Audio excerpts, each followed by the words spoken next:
সকলকে শুভেচ্ছা জানাচ্ছি।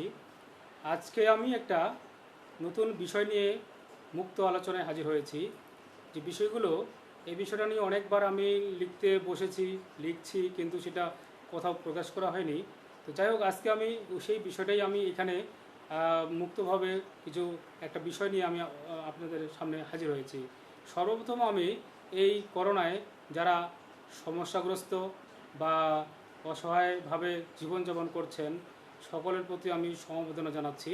তো আজকের আমাদের টপিকসটা, যে বিষয়টা নিয়ে আমি তো এখানে এসেছি আপনাদের সামনে, সেটা হলো করোনায় শিক্ষা তথা অ্যাসাইনমেন্ট। আমি একজন শিক্ষক হিসেবে এই করোনা চলাকালীন আমাদের শিক্ষা ব্যবস্থা নিয়ে, আমাদের শিক্ষা প্রেক্ষাপট নিয়ে, আমাদের শিক্ষা যেভাবে চলছে, যে অবস্থায় আছে, সেটা নিয়ে সর্বদা ভাবনায় থাকি, ভাবনাগ্রস্ত থাকি এবং চিন্তিত থাকি, এবং সেগুলো নিয়ে অনেকগুলো বিষয়ে মানে গবেষণা করি। তো যাই হোক, আমরা দেখছি যে গত বছর থেকে আমাদের দেশে করোনায় আসার পর থেকে আমাদের শিক্ষা ব্যবস্থা, বিশেষ করে শিক্ষা প্রতিষ্ঠানগুলো বন্ধ আছে। আমরা যেভাবে এতদিন শিক্ষা পেয়ে এসেছি, যে স্কুলের মাধ্যমে বা কলেজ বিশ্ববিদ্যালয়ে গিয়ে ক্লাসের মাধ্যমে আমাদের যে একটা শিক্ষা ছিল, বা প্রতিষ্ঠানে গিয়ে আমাদের চলাফেরা, আড্ডা, কথাবার্তা, তারপরে মানে বিভিন্ন বিষয়, শুধু কি ক্লাসেই আমরা শিখি? সব জায়গায় আমরা শিখি। আমরা যখন একটা বন্ধু বান্ধবের সাথে হাঁটি, সেখানে আমরা সামাজিকতা শিখি, শিক্ষকদের সাথে আমরা ম্যানার শিখি, মানে বিভিন্ন বিষয়ে আমাদের, অর্থাৎ স্কুলে, প্রতিষ্ঠানে, শিক্ষা বিশ্ববিদ্যালয়ে বা একটা এই জিনিসগুলো আমাদের সব পরিপূর্ণভাবে একটা শিক্ষার আমাদের অংশ। হ্যাঁ, তো যাই হোক, এখন যেহেতু গত বছর ধরে আমাদের শিক্ষা ব্যবস্থা বন্ধ আছে একটা বিশেষ একটা মহামারীর কারণে, এই মহামারী একটা অনাকাঙ্ক্ষিত, একটা ভয়াবহ একটা বিষয় আমাদের জীবনের জন্য। তো যেহেতু আমাদের এখন বাধ্য হতে হয়েছে যে আমরা শিক্ষা ব্যবস্থা বন্ধ রেখেছি, কিন্তু আমরা একটু বিষয়গুলোকে একটু উপলব্ধিতে নিলে বা একটু মানে অন্য চোখে দেখলে আমাদের যে যতগুলো আমাদের যে এই যে মানে সমস্যাগুলো আমরা অনেকটাই ওভারকাম করতে পারি। আমি গত বছরে যে আমাদের স্কুলে যে আমরা অ্যাসাইনমেন্ট পরীক্ষা নিয়েছিলাম, অ্যাসাইনমেন্ট পরীক্ষা তো না, অ্যাসাইনমেন্টের মাধ্যমে যে মূল্যায়ন একটা আমরা করেছিলাম, সেই মূল্যায়নে আমি দেখেছি যে আমাদের ওখানে 4টা অপশন থাকে মূল্যায়ন করার ব্যাপারে, যে ভালো, উত্তম, আবার অতি উত্তম, আরেকটা হলো অগ্রগতি প্রয়োজন। তো আমার শাখায় প্রায় 41 জন শিক্ষার্থী, সেখানে দেখা গেল যে একজনও অতি উত্তম পায়নি। সব সাবজেক্ট মিলিয়ে একসাথে যখন আমরা একটা মূল্যায়ন করেছি, শেষ ফাইনাল একটা যে মূল্যায়ন এসেছে, অতি উত্তম পাইনি। অথচ আমরা যদি পরীক্ষা নিতাম, যদি করোনা না থাকতো, পরীক্ষা নিতাম, সারা বছর ক্লাস হতো, তখন কিন্তু মানে অনেকগুলো A+ পেত। আমি এটা বলার কথা বলছি যে এই জন্যই যে আমাদের অভিভাবকরা অনেকেই এই বিষয়টাকে অবহেলা করেন, যে দেখে দেখে লিখছে, বাসায় বই থেকে লিখছে, এটা দেখে লিখছে, ওটা দেখে লিখছে, দেখে দেখে লিখে কী লাভ? এই প্রসঙ্গটা শুধু যে অভিভাবকরা করছেন তা না, অনেক শিক্ষকও তা বলে যাচ্ছেন, কিন্তু আমি এইটার সাথে একমত নই। আমি মনে করি যে অনেক দিক থেকে যদি আমরা বিবেচনা করে থাকি, তাহলে আমি মনে করি যে আমাদের 3 ঘন্টার খাতায় মুখস্থ করে লেখার পরীক্ষার চেয়ে আমাদের অ্যাসাইনমেন্টটা অনেক অনেক গুরুত্বপূর্ণ, অনেক অনেক বেনিফিটেড, অনেক অনেকভাবে আমাদের এটাকে, আমাদের পজিটিভ দিক আছে, এই পজিটিভগুলো আমাদেরকে ভাবতে হবে। আমি মনে করি যে করোনার পরেও যদি করোনা চলে যায়, বা আজকেই চলে গেল, কালকেই চলে গেল, বা চলে গেল বা যাবে, তারপরেও যেন এই অ্যাসাইনমেন্ট সিস্টেমটা থেকে যায় এবং এই অ্যাসাইনমেন্টটাকে আরেকটু ইমপ্রুভ করা হয়। আমি মনে করি যে এই অ্যাসাইনমেন্ট পদ্ধতি একটা যুগোপযোগী, একটা অসাধারণ একটা পদ্ধতি। কেননা অ্যাসাইনমেন্টের মাধ্যমে এখন আমরা যখন দেখব যে আমাদের করোনা চলাকালীন আমাদের যে বিষয়গুলো থেকে বাচ্চাগুলো রিমুভ আছে, অনেকগুলো বিষয় ছিল যেগুলো বাচ্চাদের জন্য ক্ষতিকর ছিল, সেখানে বাচ্চারা এডিক্টেড হয়ে গিয়েছিল, অভিভাবকরা এডিক্টেড হয়ে গিয়েছিলেন বাচ্চাদেরকে সেই বিষয়গুলো। আমাদের অনেক বুদ্ধিজীবী এগুলো নিয়ে লেখালেখি করতেন যে শিক্ষার মান নিয়ে যখন আমরা সমালোচনায় পড়তাম যে হ্যাঁ A+ হচ্ছে, পাশের হার বাড়ছে, কিন্তু মান হচ্ছে না, শিক্ষার মান হচ্ছে না। কেন হচ্ছে না, কি কারণে হচ্ছে না? তখন তো স্কুল খোলা ছিল, স্কুল কলেজ বিশ্ববিদ্যালয় সব খোলা ছিল, কিন্তু রেজাল্ট ভালো ছিল, কিন্তু মান হচ্ছিল না। এটা একাধারে প্রায় সকলেই মানত। যে শিক্ষকটা বা যে স্টুডেন্ট, যে অভিভাবক A+ নিয়ে লাফালাফি করতো, তিনিও কিন্তু বুকে হাত দিয়ে বা প্রকাশ্যে বা মনে মনে বলতেন যে A+ পেয়েছি ঠিক, কিন্তু এইখানে মান হয়নি, মান সম্পন্ন শিক্ষা হচ্ছে না। এর বহিঃপ্রকাশ আমরা খুঁজে পাই বিভিন্নভাবে। একটা শিক্ষার্থীর আচরণগত দিক থেকে, তার সততার দিক থেকে, তার কাজে কর্মের সততার ব্যাপার আছে, সৃজনশীলতার ব্যাপার আছে, প্রগতিশীলতার ব্যাপার আছে, অসাম্প্রদায়িকতার ব্যাপার আছে, তার চিন্তা চেতনার ব্যাপার আছে, কুসংস্কারাচ্ছন্নতার ব্যাপার আছে। এইগুলো অনেকগুলো বিষয় যখন আমরা একজন শিক্ষার্থীর বা একজন শিক্ষিত মানুষের মাঝে আমরা মানে খুঁজতে যাই, তখন কিন্তু আমরা হতাশ হই। আর তখনই আমরা বলে থাকি যে শিক্ষার মান ব্যাপারটা চলে আসে। এখন বলা হবে যে আমি কি বোঝাতে চাচ্ছি আসলে। তাহলে এই যে শিক্ষা প্রতিষ্ঠান বন্ধ হয়ে গেছে, অ্যাসাইনমেন্টের মাধ্যমে কি শিক্ষার মানটা কি একেবারে আকাশচুম্বী হবে? অথবা আমাদের বাচ্চাগুলো শিক্ষার মানের দিক থেকে যে পিছিয়ে ছিল, যে অপশনগুলো ছিল ওগুলো এখন বন্ধ আছে। যখন প্রতিষ্ঠানের বাইরের যে একটা জগৎ, অভিভাবক এবং শিক্ষার্থীরা যে একটা জগতে ব্যস্ত ছিল, সেই ব্যস্ততা সেটা এখন বন্ধ হয়ে গেছে। কারণ সেটার কারণে একটা পরিবার, একজন শিক্ষার্থী, একজন অভিভাবক, একজন শিক্ষক, ওভারঅল শিক্ষা ব্যবস্থা, সমাজ, দেশ একটা হুমকির দিকে চলে যাচ্ছিল, জেনে বা নিজের অজান্তে। সেই বিষয়গুলো থেকে রিমুভ হয়েছে। কিন্তু দুঃখজনক ব্যাপার হলো আমাদের শিক্ষার্থীরা শিক্ষা প্রতিষ্ঠান থেকে বঞ্চিত হয়েছে। এটা দুঃখজনক, এটা অবশ্যই ক্ষতিকর। কিন্তু তার পাশাপাশি আরও অনেক ক্ষতিকর দিক থেকে, মানে এটা একটা ভালো দিক থেকে বঞ্চিত হয়েছে, কিন্তু আরও অনেক ক্ষতিকর দিক থেকে তারা এখন দূরে সরে আছে। এটা একটা কিন্তু আনন্দের ব্যাপার, এটা একটা ভালো দিক। আপনারা বুঝে ফেলছেন আমি কি বুঝাতে চাচ্ছি। তবে এখন আমাদের যে করা উচিত আমি মনে করি, এই যে করোনার কারণে শিক্ষা প্রতিষ্ঠান বন্ধ, অভিভাবক, শিক্ষক হাহাকার করছেন, বাচ্চাগুলো, শিক্ষার্থীগুলো শেষ হয়ে যাচ্ছে।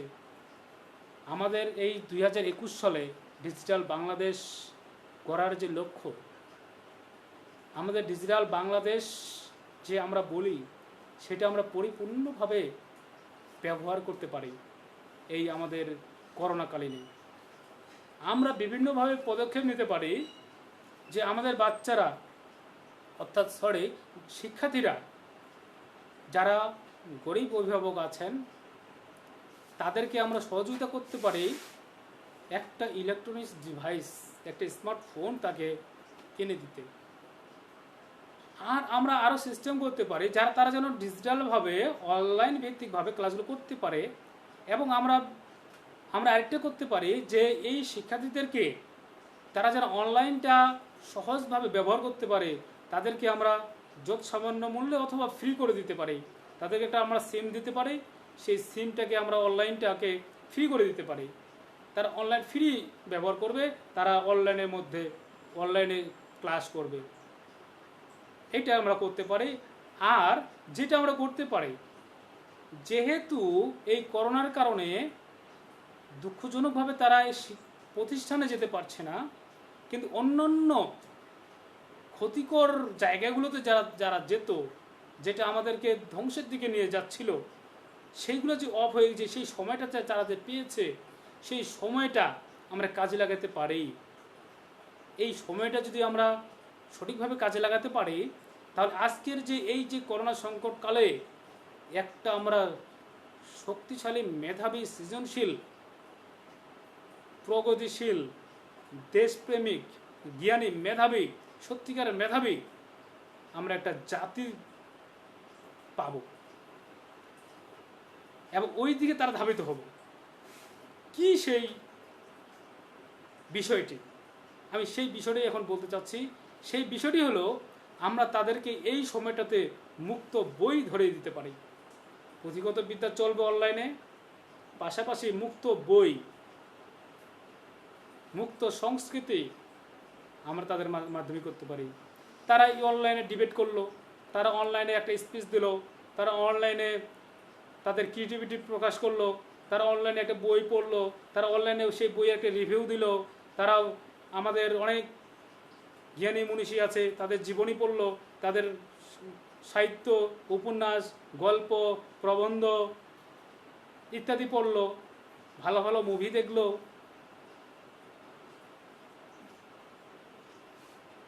এত কিছু তারা যদি পড়ে, তাদেরকে আমরা যদি বই সরবরাহ করতে পারি, পাবলিক লাইব্রেরিগুলো থেকে হোক বা সরকারিভাবে হোক, স্কুল লাইব্রেরিগুলো থেকে হোক, আমরা যদি একটা কৌশলগতভাবে একটা পদ্ধতি সিস্টেম তৈরি করে এদের কাছে আমরা বই দিতে পারি, তাদেরকে যদি আমরা এই বই পড়ার অভ্যাসটা একবার তৈরি করে দিতে পারি, তারা দেখা যাবে যে বহু বই পড়ে শেষ করে দিয়েছে। এবং সেই বহু বই পড়া শেষ করার ফলে তাদের যে মেধাটা তৈরি হবে, তাদের যে চিন্তা শক্তিটা তৈরি হবে, তাদের যে বোধ শক্তিটা তৈরি হবে, এটা আমাদের দেশকে অনেক উপরে নিয়ে চলে যাবে।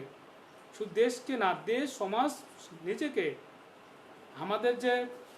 আমাদের যে অপবাদগুলো আছে, জাতিগতভাবে, মানুষগতভাবে অপবাদ এবং অপরাধগুলো আছে, এগুলো মুক্ত হয়ে যাবে। কারণ বই অবশ্যই তাকে আলোকিত করবে। এখন এই অ্যাসাইনমেন্টগুলো আমি এখন বলে থাকি যে অ্যাসাইনমেন্টগুলো যে তারা বাসায় লিখছে, বাসায় এমনভাবে অ্যাসাইনমেন্টগুলো দিতে হবে তারা যেন একাধিক বই ঘেটে ঘুটে যেন তারা লিখে। কারণ মুখস্থ করে 3 ঘন্টায় পরীক্ষা লেখার থেকে 100টা বই, 50টা বই ঘেটে ঘুটে যখন তারা একটা অ্যাসাইনমেন্ট লিখবে, এবং সেই অ্যাসাইনমেন্ট আমি মনে করি সেই পরীক্ষায় 3 ঘন্টার মুখস্থ হয় বা যেভাবে হোক না কেন, তাড়াহুড়ো করে এটা ওটা করে টেনশন করে এই যে লিখে, তার থেকে কোটি কোটি গুণ একটা শিক্ষার্থী উপকৃত হবে, সমাজটা উপকৃত হবে, দেশ উপকৃত হবে, সব কিছু ডেভেলপ হবে। এই করোনায় আমরা শিক্ষার্থীদেরকে খুব সঠিকভাবে গাইড করতে পারলে এই শিক্ষার্থীরা এই করোনায় তারা একটা পরিপূর্ণ সঠিক মানুষে পরিণত হতে পারে।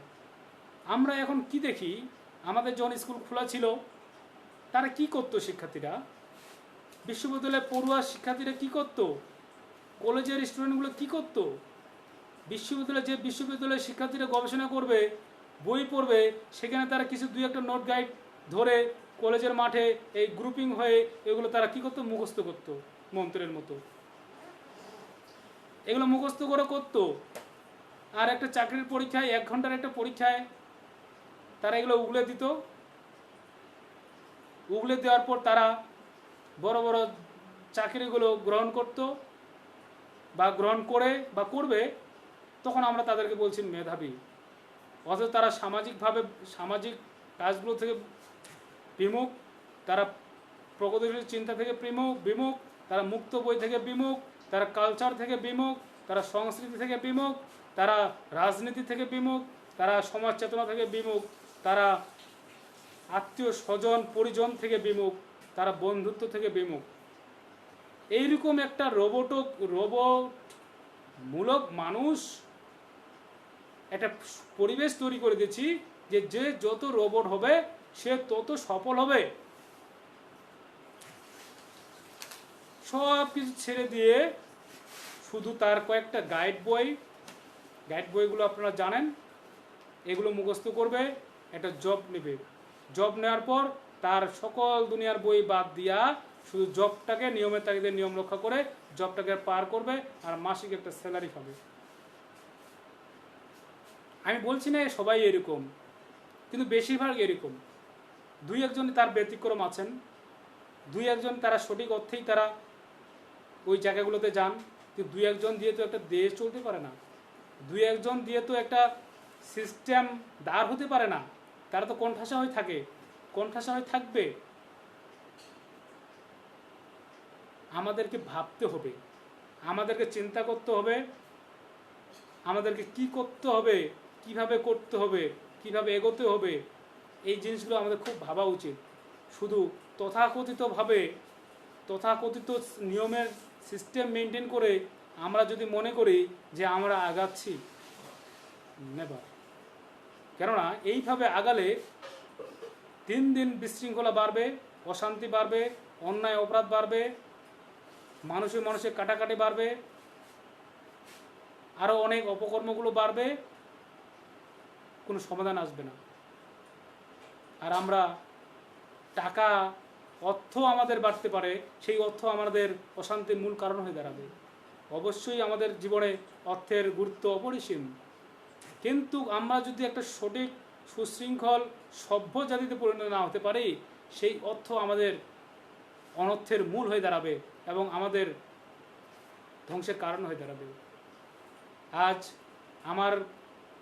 আমার আলোচনার মূল বিষয় ছিল করোনায় শিক্ষা তথা অ্যাসাইনমেন্ট। আমি অ্যাসাইনমেন্টকে সাধুবাদ জানাই। এই অ্যাসাইনমেন্টের গুরুত্ব নিয়ে আমি আরেকদিন একটা আলোচনা করব বিস্তারিতভাবে। আমার একটা লেখাও আছে, সেটা আমি পত্রিকায় পাঠাবো। এবং যখন স্কুল খুলবে, শুধু স্কুল না, প্রতিষ্ঠানগুলো খুলবে, আমাদের এই অ্যাসাইনমেন্ট আরও ইমপ্রুভ করে আমাদেরকে এটা চলমান রাখতে হবে। ক্লাস চলবে, ক্লাসে মূল্যায়ন হবে অ্যাসাইনমেন্ট ভিত্তিক। আজকে আমি ক্লাস করলাম, একটা অ্যাসাইনমেন্ট দিয়ে দিলাম। প্রতিদিন ক্লাস হবে, অ্যাসাইনমেন্ট হবে, সাপ্তাহিক অ্যাসাইনমেন্ট, মাসিক অ্যাসাইনমেন্ট, বাৎসরিক অ্যাসাইনমেন্ট। আমরা সেই সিস্টেম বাদ দিব। মুখস্থ গবেষণা ধর্মী লেখাপড়া আসতে হবে। তার অনেক বই পড়বে, প্রচুর বই পড়বে। একটা স্টুডেন্ট পড়তে পড়তে তার বাসায় একটা লাইব্রেরি হয়ে যাবে। অথচ দুঃখজনকভাবে বলতে হয়, আমাদের দেশে স্কুল, কলেজ, বিশ্ববিদ্যালয়ের টিচারের বাসায় তেমন কোনো বই পাওয়া যায় না, দুই একটা পুঁথিগত বই ছাড়া অথবা কয়েকটা নোট গাইড ছাড়া। দুঃখজনকভাবে এই পদ্ধতিতে, এই পরিবেশে একটা জাতি কখনোই আগানো তো দূরের কথা, টিকেও থাকতে পারবে না। এজন্য আমাদের অভিভাবকদের, শিক্ষকদের, আমাদের যারা রাষ্ট্র পরিচালনা আছি, আমাদেরকে অবশ্যই ভাবতে হবে। আমরা সবাই চাই যে আমি একটু সুখে থাকবো, ভালো থাকবো, শান্তি থাকবো। কিন্তু এই ভালো থাকা, সুখে থাকা, শান্তি থাকার জন্য কিছু সিস্টেম দাঁড় করাইতে হবে, পরিবেশ দাঁড় করাইতে হবে। এমনি হবে না, এমনি হবে না। এজন্য আমাদের এই জিনিসগুলো আমাদের এগুলো নিয়ে ভাবতে হবে। আর এই করোনায় আমাদের অ্যাসাইনমেন্ট অনলাইন ভিত্তিকভাবেও আমরা গ্রহণ করতে পারি। এখন তো মোটামুটি আমাদের দেশে অনেকের বাসায় একটা স্মার্টফোন আছে। হয়তো দুই একটা স্টুডেন্ট আমি দেখেছি তাদের স্মার্টফোন নেই। তাদেরকে আমরা বিভিন্নভাবে সহযোগিতা করতে পারি। একটা স্মার্টফোন সহযোগিতা করতে হবে। অত সরকার তাকে একটা সুলভ মূল্যে একটা স্মার্টফোন ব্যবস্থা করে দিতে পারে। তাদের জন্য এমবি ফ্রি করা হতে পারে। তাহলে তারা কি করবে? বাসায় বই পড়বে, এটা করবে, ওটা করবে তাদের। কারণ এখন তাদের যে লেখাপড়াটা করোনার কারণে ক্লাসে, স্কুলে গিয়ে তাদের লেখাপড়া হচ্ছে না ঠিক, কিন্তু অন্য জায়গাগুলোতে তারা যে অপচয় করতো সময় এবং মানি, এটা তো বেঁচে যাচ্ছে।